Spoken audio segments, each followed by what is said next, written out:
el G20, como saben, surgió después de la crisis como una especie de aceleración de una transición del G7, ¿no? O sea, el G7 venía ahí incorporando invitados, hablando del G7 más 5, G7 más X, y de repente vino la crisis y la necesidad de incorporar a los grandes emergentes en la discusión, y por lo tanto se transformó ahí el organismo que estaba, que era el G20, en nivel ministerial. Entonces fue una aceleración de ese proceso de transición, con el cual el G20 tiene un poco la misma intención del G7, o sea, que sea un foro informal de coordinación de los principales regímenes económicos internacionales, ¿no?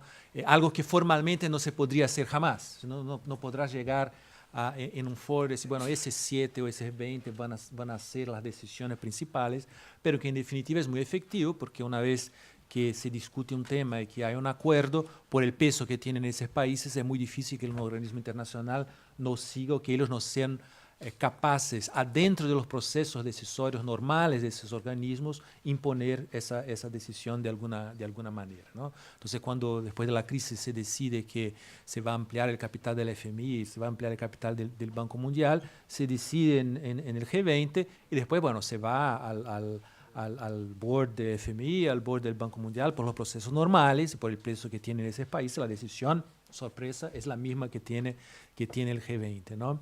Entonces, es un foro que no crea un régimen propio. Es un foro que actúa en base a los regímenes internacionales conformados en el posguerra, basados en un sistema liberal, en reglas establecidas en el multilateralismo, etcétera, ¿no? Entonces, el foro fundamentalmente está creado para actuar y la manera de funcionamiento es esa. O sea, se decide y después se pasa al organismo. Por lo tanto, es importante que el organismo esté y que el organismo funcione y que el organismo tenga credibilidad y capacidad de funcionamiento.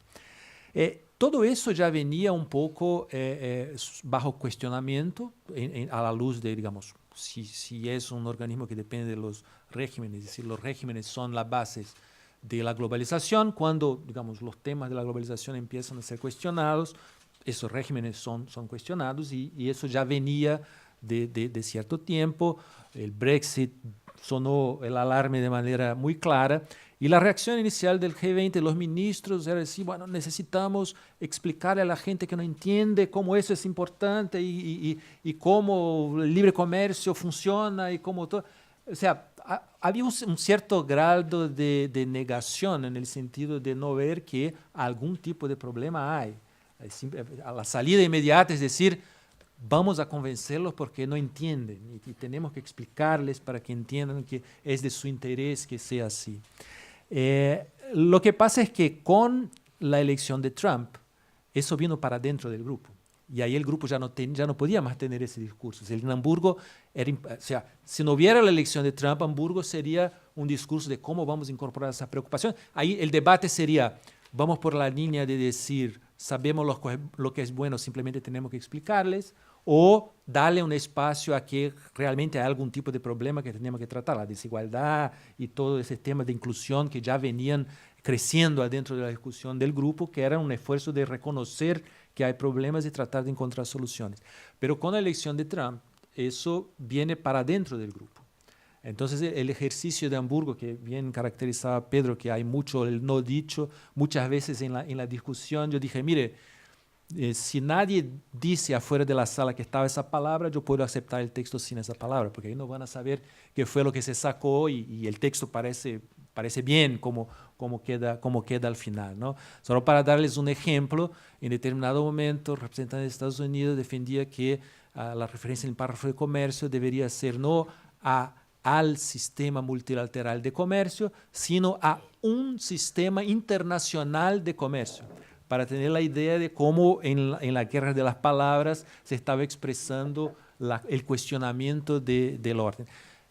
Yo puedo decir que básicamente en todos los párrafos propuestos por Alemania inicialmente, Estados Unidos tenía algún tipo de problema. Todos. O sea, creo que había uno, no sé si era el de terrorismo o algo así, que no tenían un problema, pero después en la declaración un poco más... Después en la declaración el tema de las Naciones Unidas fue todo un problema, pero a cada punto tenía un problema. El sistema comercial tenía muchos problemas, cambio climático sabemos por el resultado final, que fue el único punto donde no logramos tener un texto unificado. El tema de la Agenda 2030, que uno pensaría, bueno, la Agenda 2030, todos les gusta, etcétera. No, la Agenda 2030 está bajo revisión y vamos a ver qué compromisos nos gusta, cuáles compromisos nos gustan. No, señor, la Agenda 2030 es la Agenda 2030, no tiene eso de seleccionar cuál quieres, cuál no quieres. Pero para dar un poco una visión muy por adentro, ¿no? de cuál es el tipo de cuestionamiento al proyecto, al funcionamiento mismo del G20. Claro que, digamos, Trump, el presidente de Estados Unidos, va a estar ahí, va a tener contacto con todos los líderes, va a tener una conversación, pero digamos, el G20, como en su forma de funcionamiento, ¿no? Que toma las decisiones, después va para los organismos internacionales, pasa a ser cuestionado dentro de su propia estructura, ¿no? Y ahí, bueno, ¿qué hacemos, no? O sea, resistimos a esa desconstrucción, aceptamos, adaptamos. El esfuerzo de Hamburgo fue un poco minimizarlo, ¿no? Como yo decía, o sea, tenemos una declaración que logra tener párrafos leíbles y uno lee y cree que no, está bien, no está mal, el párrafo de comercio no está tan mal, etcétera, el párrafo de desarrollo puede ser, que es un esfuerzo un poco de adaptación y manutención de lo que está. Con el agravante que uno todavía no sabe hasta qué punto viene el cuestionamiento a esos regímenes. Si tomamos la OMC, aparentemente, y por las declaraciones que vemos, no hay un esfuerzo de destruir la OMC, pero sí un esfuerzo, un cuestionamiento de su manera de funcionamiento muy fuerte que introduce tensiones importantes y, sobre todo, una resistencia muy grande a la conformación de nuevas normas internacionales. En ese sentido, yo diría que no hay mucho espacio hoy para norm makers en ningún lado, ¿no? Y tampoco en el G20. O sea, no vas a tener espacio para crear nuevas grandes construcciones. Vas a tener suerte si logras terminar las que se venían construyendo, por ejemplo, en la regulación financiera y toda esa parte, y si logras evitar que se deshagan, porque, por ejemplo, en la regulación financiera había un gran temor por las declaraciones anteriores que hubiera un ataque a lo que se había logrado. Por ahora, otra vez, se mantiene, donde se llegó, pero avanzar más adelante por un cierto tiempo va a ser un poco difícil, ¿no? En ese cuadro uno puede decir, bueno, los países de la región, los tres que están acá y los demás, todos tienen interés en preservar el multilateralismo, en combater las tendencias proteccionistas, luchar por el desarrollo sostenible, etcétera. Pero todo eso se va a hacer un poco en ese marco de cuestionamiento. Ahora, ahí, en términos de la participación de los países en desarrollo, de los países de la región, yo creo que hay dos cuestiones acá, una más sustantiva, otra, digamos, de proceso, ¿no?